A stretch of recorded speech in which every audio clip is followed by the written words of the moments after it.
देश की राजधानी दिल्ली में होने जा रहे विधानसभा चुनाव की तारीखों का ऐलान मंगलवार को चुनाव आयोग ने कर दिया।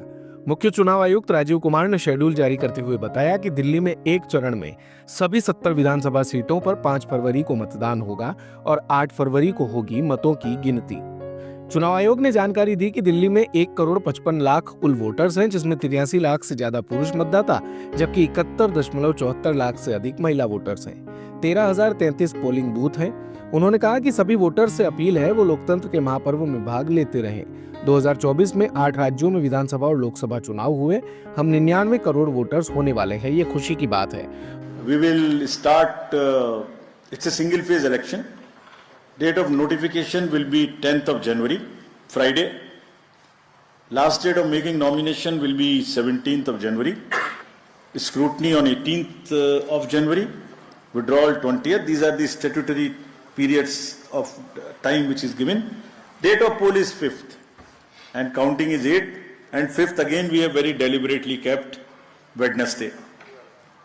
क्योंकि हम सोचते हैं सब दिल्ली वाले वोट करें, इसलिए इस बार भी महाराष्ट्र की तरह हमने इसको वेडनेसडे में रखा है।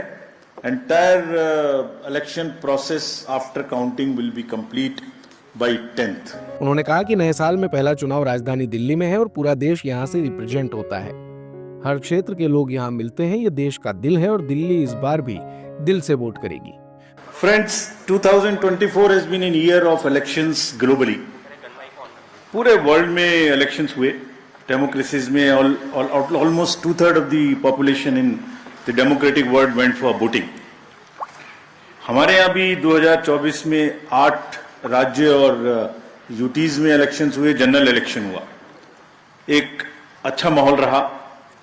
नए कीर्तिमान लोकसभा इलेक्शंस में हमने बनाए। विश्व में मैक्सिमम वोटिंग का परसेंटेज का रिकॉर्ड बना। लोगों की भागीदारी का, महिलाओं की भागीदारी का, वायलेंस फ्री इलेक्शंस का, no repolls, record seizures, inducement free to the extent it was possible, J&K, Manipur, LWE areas. So काफी रिकॉर्ड्स बने और मुझे उम्मीद है कि आने वाले समय में भी इसी प्रकार से लोकतंत्र और मजबूत होता रहेगा। Another landmark is in the making. आज कल हमारी इलेक्टोरल रोल्स रिलीज हुई। आज भी 4 स्टेट में रिलीज हो रही है। We are crossing 99 crore voters. So we are going to be 1 billion voters very soon, nation of 1 billion voters very soon. That's another world record which is in making. But with this SSR, after the declaration by the state of UP, Rajasthan, Punjab and Bihar, which will be declaring their SSR results today, will be crossing 99 crores first time. महिलाओं की संख्या भी 48 करोड़ से ऊपर पहुंचने जा रही है इस SSR में, which is a very strong indicator and a sense of empowerment for the women of the country. Friends, नए साल में पहली बारी दिल्ली की है और दिल्ली की अपनी एक विरासत है। एक पूरा देश यहाँ रिप्रेजेंट होता है। I mean, you can see the entire country in Delhi. मतलब एक विविधता का बिल्कुल एक जागृत नज़ारा देखने को मिलता है। दिल्ली में किसी भी जगह में चली जाइए, हर कल्चर, हर जगह के लोग आपको यहाँ मिलते हैं। सो रिस्पॉन्सिबिलिटी भी दिल्लीइट्स की बढ़ जाती है।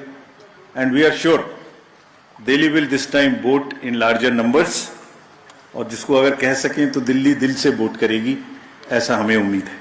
प्रेस कॉन्फ्रेंस के दौरान सभी ये अंदाजा लगा रहे थे कि मुख्य चुनाव आयुक्त राजीव कुमार सिर्फ दिल्ली के चुनावी कार्यक्रम की जानकारी देंगे और वार्ता खत्म हो जाएगी। लेकिन जब उन्होंने कहा कि चुनाव के दौरान कई तरह के आरोप लगते हैं, लोग कहते हैं कि वोटर लिस्ट से नाम कट जाता है, काउंटिंग स्लो कर दी जाती है, आज इन सभी सवालों की इज्जत करते हुए जवाब देंगे तो मानिए माहौल ही बदल गया और उत्सुकता बढ़ गई। इसके बाद उन्होंने हर सवाल का जवाब दिया। शायराना अंदाज में शुरुआत करते हुए उन्होंने कहा, दैट क्वेश्चन करना और उसका जवाब देना हमारी जिम्मेदारी है। तो आज इन सभी सवालों की पूरी इज्जत रखते हुए हम इनका जवाब देंगे 1 by 1। और अगर इसको मैं कुछ शायराना अंदाज में कह सकता तो ऐसे कहता, सब सवाल अहमियत रखते हैं, जवाब तो बनता है। सब सवाल अहमियत रखते हैं, जवाब तो बनता है। आदतन कलम बंद जवाब देते रहे, आज रूबरू भी बनता है, क्या पता कल हम हो ना हो, आज जवाब तो बनता है, आज जवाब तो बनता है। उन्होंने कहा, हम वोटर लिस्ट और ईवीएम पर उठ रहे सवालों का जवाब देते हैं। चुनाव आयोग पर कई तरह के आरोप लगते हैं। आरोप लगता है कि किसी विधानसभा में 50,000 वोटर बढ़ा दिए गए। वोटर टर्नआउट 5 बजे के बाद कैसे बढ़ गया? मैं इसका जवाब देना चाहता हूं। लिस्ट से वोटर हटाने में पूरी प्रक्रिया का पालन होता है। इसके बारे में सभी को जानकारी मिल सकती है। ईवीएम पर उठ रहे सवाल पर राजीव कुमार ने कहा कि बैटरी उसी दिन सील होती है जिस दिन पोलिंग डे होगा। उसी दिन सील तोड़ी जाएगी। सुबह में मॉक पोल होती है। दिन भर रिकॉर्ड होता है कौन आया कौन गया। ईवीएम को वापस स्टोर रूम में लाया गया। फॉर्म 17C से अगर मिलेगा तभी गिनती शुरू होती है। उन्होंने कहा कि ईवीएम किसी भी तरह से हैक नहीं हो सकता। चुनाव से 7-8 दिन पहले ईवीएम तैयार हो जाता है। ईवीएम चुनाव का सबसे सुरक्षित तरीका है। गिनती से पहले हर ईवीएम की सील चेक होती है। ईवीएम में अवैध वोट डालने की कोई संभावना नहीं है। ईवीएम फुल प्रूफ डिवाइस है। इसे मतदान के बाद सील कर दिया जाता है और इसमें कोई वायरस नहीं जा सकता। लेकिन किसी तरह के शक का इलाज हकीम लुकमान के पास भी नहीं है। सुनिए क्या कहा मुख्य चुनाव आयुक्त राजीव कुमार ने।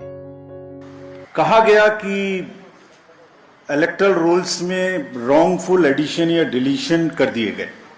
ये अभी रिसेंट शुरू हुआ जनरल इलेक्शन के बाद, महाराष्ट्र इलेक्शन से। अभी दिल्ली में भी चल रहा है लगातार यही बात। तो आप पूछेंगे, इससे पहले मैं खुद वो प्रश्न दे रहा हूं जो आपके मानस में हैं और सबके मानस में फैला दिए गए हैं। ऐसा भी कहा गया है कि कोई ग्रुप्स को टारगेट कर दिया जाता है, किसी के नाम काट दिए जाते हैं, किसी लोकेलिटी से नाम काट दिए जाते हैं। मैं आज सब बताऊंगा कि ऐसा हो सकता है क्या, ऐसा क्यों नहीं हो सकता।